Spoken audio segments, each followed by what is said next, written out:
Welcome to Honestly Rated, and today we'll be talking about your favorite winged cat, Scratch. Scratch is one of the more expensive characters when it comes to Skylanders, and it was one that I was luckily able to get when I was younger. Now, I didn't play much of Scratch though, just because she wasn't my type of character, but today, with the current price point that she's at, I'm going to take a look at her overall gameplay and design to really see if she was honestly ever any good. But before we go to the gameplay, let me give you Scratch's lore. Scratch came from a place called Cat Eyes Mountain. This was a city of crystals and gold that could only be reached by people that were part of the air element. One day, an army of pirate greebles came through and was planning to just basically raid the place. Scratch wanted to defend this island. She decided to don the gold armor and went to battle the greebles. She was able to defeat the greebles, and this story of hers was able to get to Jetvac, where he decided that she should become a Skylander, and she decided to join in. Now, with the lore out the way, let's go take a look at Scratch and see how much of a mark she can really make. Starting us off, we have the Catch Scratch and Playful Pounce. Scratch's primary is her doing a scratch, which is quite fitting. Now, this scratch doesn't do a lot of damage, only doing 19, but it does come out quite quickly. And if you scratch enough times, you do a little pounce towards your enemies. That actually does a pretty sizable amount of damage at 38. Then we also have the secondary Playful Pounce, or PP for short, allows us to do two different things. For one, allows us to send out a laser that does 12 damage. This laser you can hold down for however long you want. The only problem lies is that you're standing still.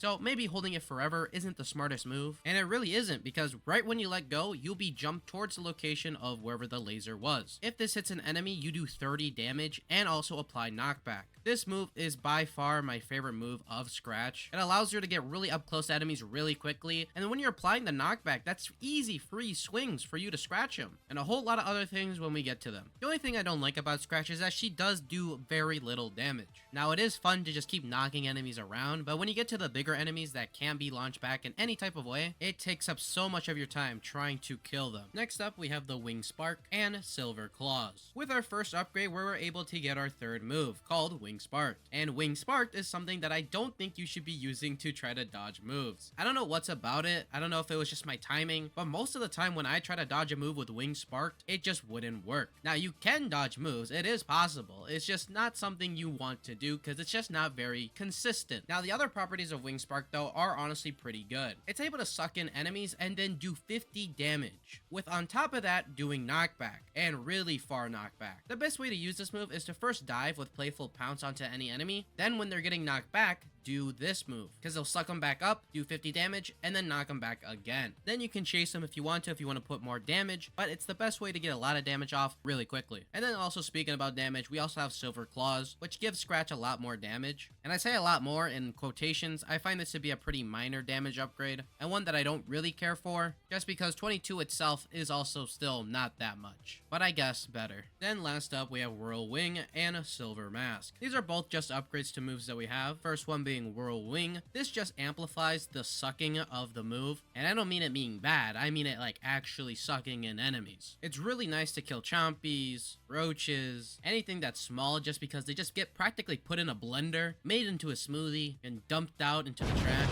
I will say it's a lot more risky than the original version, since you can keep going as long as you want, and it also does 17 damage, which is also not that bad. If you do the same combo that I mentioned before, you can get a lot of damage off, even more than before. Just watch out and make sure they don't get up. Then we have the Silver Mask, which just boosts the damage for our laser and our pounce. The laser damage is still not a lot, but the pounce does get 10 extra damage, which is pretty good. Now we go on to the Ruby path, where we have Sharpen Rubies and Ruby Rage. The cool thing about Scratch is that with the two paths, we have two different types of gems, Ruby and Sapphire, and they apply us with two different types of things. Ruby is about damage. Our Sharpen Ruby allows us to get crits easier, and Ruby Rage gives us a new move with our scratches. If we hold down square, we are now able to basically turn into a tire and absolutely beat the shit out of anybody in front of us. And I like the duality with these two moves. The first one gives us a bigger crit chance, then the second one gives us a move that does a lot of damage really quickly with separate hits. So you have multiple times to get crit chances. I enjoy stuff like that. It just shows that there was at least a thought in trying to make the moves cohesive. Killing bigger enemies that don't get pushed back is so much easier now. Even with our claws not getting a damage buff, just having a really rapid fire way of dealing damage is just enough. And literally speeding around every single enemy, just doing a bunch of damage, is really fun. Then we have the Ruby Mask. The Ruby Mask allows us to hit more enemies with our laser a lot easier, and that's it. There's kind of fuck all all to say about it, just because it really doesn't do much, except make the laser bigger. Then we go on to the Sapphire path, where we have Speedy Sapphire and Sapphire Slash. The Sapphire side of things is supposed to increase our speed and also just wind abilities, and you can see that instantly with these first two moves. The first one allows us to go faster, which is, I guess, nice. Then the second one allows us to have a new tornado ability. When we hold down square, we're able to shoot out a tornado that brings in enemies and does 10 damage. Now, I think this one's a lot less useful than the other one with our tire move, just because it doesn't do that much damage. The main thing that I don't like about Scratch is that, again, she doesn't do that much damage.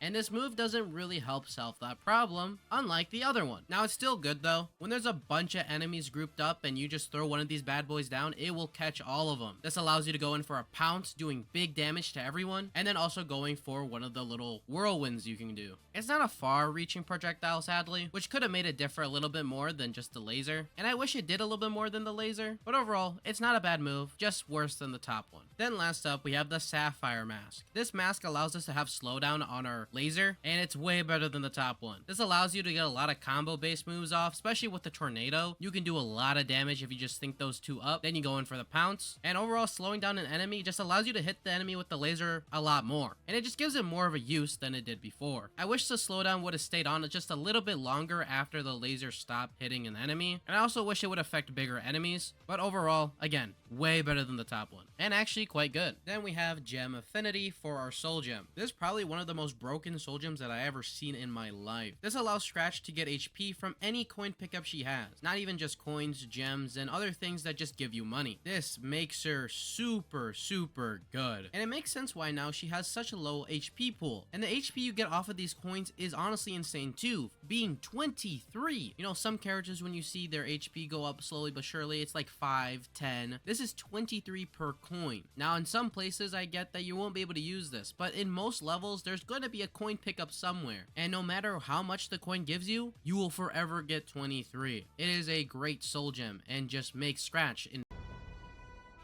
With that, that was the final move we need to take a look at Scratch, and now I can give you my honest rating on her. Scratch is a really great character that personally I really like what they did with her. Her moves are fun, her paths are really cool, and I like the duality of them. I like the theming of them as well. I like her soul gem because it's absolutely busted. The only things I can say about Scratch that are kind of negative is that I don't think she does enough damage with both paths. The top one does help with bigger enemies, which I really do like, but at the same time, still the damage output isn't crazy there, and there was one move that I didn't like in both paths. The top one being the laser one, just because I just find that to be very boring. And the bottom one is the tornado. Even though I do like the tornado, I definitely think it's weaker than the top one. But overall, she is a really great character, and that's why I'm gonna have to give her a 4.5 out of 5. Thank you guys for watching this episode of Honestly Rated. Let me know who you want to see next, and let me know what you think about Scratch also. If you want to watch any more Honestly Rated, there's a big playlist on the screen now and in the description, and these episodes come out every single Saturday, so even if you don't want to subscribe, I would like to see you next time still. Thank you guys for watching all the way to the end. I hope to see you and everybody else in the next one. Peace.